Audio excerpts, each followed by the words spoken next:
Alright, Mr. Cameron, so here's this first swing we had today. Remember, the thing I liked about it so much from this down the line angle was that you're dead on the money with that club head on the plane line above it and through the top of your left shoulder. But remember, a little bit of a difference was that that elbow was visible there in your follow-through. And then from this angle, you were doing a lot of things like tour players. Remember, it was really neat that the way your head went to the right a little bit on the backswing, and then your right leg stayed inside that diagonal line there real well. Your back was leaned away from the target, but it was a little different that your hands and shaft didn't go back as far as what we see for the tour players. And it was kind of different that you didn't have much rehinge there, and that your left hand was still visible at that point, above your hand instead of underneath it. So then, it was kind of neat when I asked you to swing that club like you swing a baseball bat. It was kind of neat the way you took it back so much farther. Your wrists were cocked a lot more than we'd see there. And then, right there, man, you see how those hands, whew, that club head just whipped right through there when it was a baseball bat. Yeah, see how there's a whipping going on there.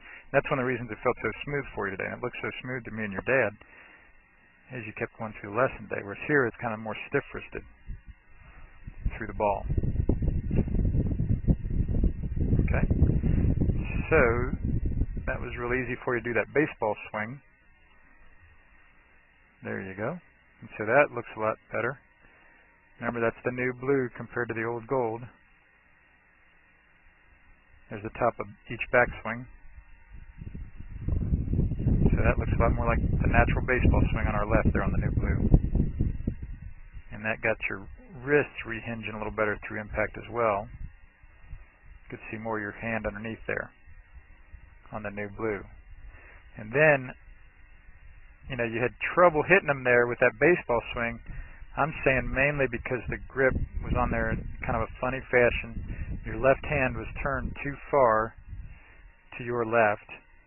You didn't have that good kink in your wrist, and you couldn't see the logo very well. And so there's the new blue grip right there on our left, as opposed to the old gold grip. And then you started getting more and more ball flights out there better and better when you started kind of taking a half or a three-quarter feeling swing. Things look really smooth there, Cameron. Yeah, now you see those hands turning over and more of a backward L there. More rehinge in your follow-through as a result. Yeah, like that, buddy. Yeah. All right.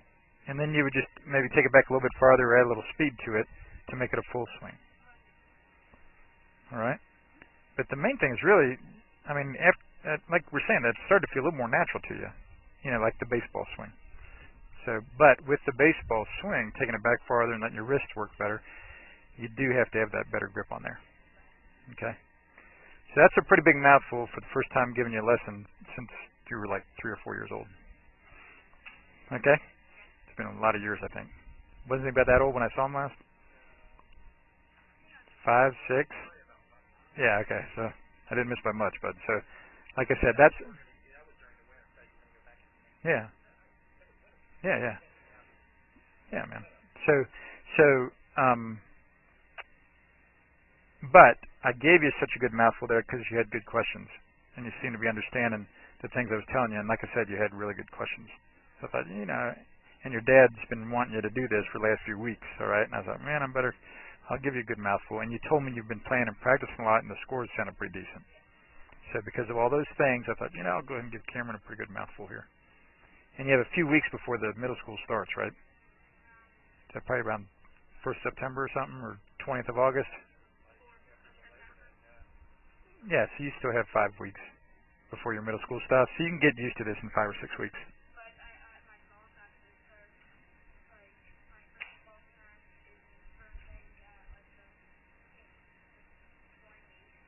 Yes, that's still about 4 or 5 weeks.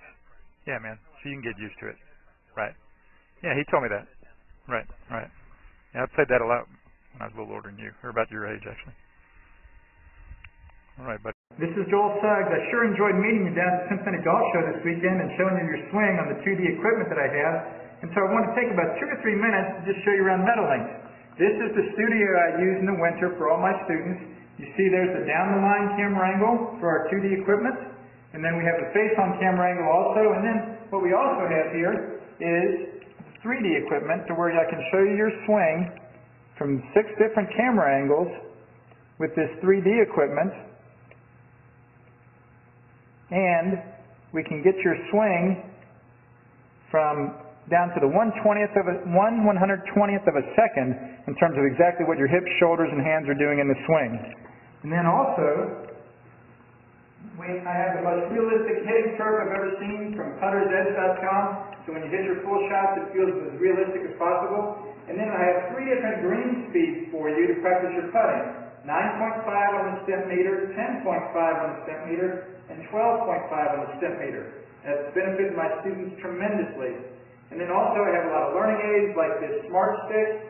You can see the rest of those learning aids over here in my bag that we can work on to help you learn the certain fields in your golf swing that you and I both want. And then also I help my students a lot with their equipment through the winter. This is a frequency analyzer where we twang your club and it gives us a reading here. And then also we plot your whole set, each club on these lines to see if the set is really matched or not. Quite often they aren't, and it helps my students tremendously when they find out what clubs are the offending clubs. And then if we get tired of being indoors and we want to go outdoors and hit some, we can do that. It's my daughter. Ellie, good to see you. I haven't seen her in weeks. No wonder you've been gone, Ellie. You've been out here playing in the snow all this time. But this is our natural turf area. This is closed until April, as you can see. But it's a fantastic area where we can step outside and hit some balls and get some real ball flight. Or, if we get pretty satisfied that things are looking better on the video here, we're kind of cooped up inside and want to go outside, we can step on out and hit balls and see real ball flight for about 5 or 10 or 15 minutes, however long you and I can stand the cold, out into the air, and we see them land at these different flags. I have a yardage book for this driving range. It's the first one I've ever seen in my life where we know exactly what it is with the front, back, and middle of each green. And again, the covered area here is heated, so we stay out there for about 5, 10, 15 minutes, like I said. It enables us to see some ball flight, and then we get satisfied that things are looking the way we want, and we can come back inside, take off our coats, and look again at the video equipment to see how your swing's looking, to make sure that you understand it. And then notice too, my exercise ball up top here, and then also, so I help my students a lot with their fitness through the winter, and then I will help you also with your sports psychology, with your golf psychology from the golfpsych.com people down in Texas. That's helped my students tremendously a lot over the years too. So again, I sure enjoyed meeting you down at the Cincinnati Golf Show this weekend. I look forward to seeing you again out here this summer at Meadowlinks, or even right now in the winter. I have a lot of people that work on their games with me right through the winter. Check out more information about the things I do to help you at joelsuggs.com. Take care.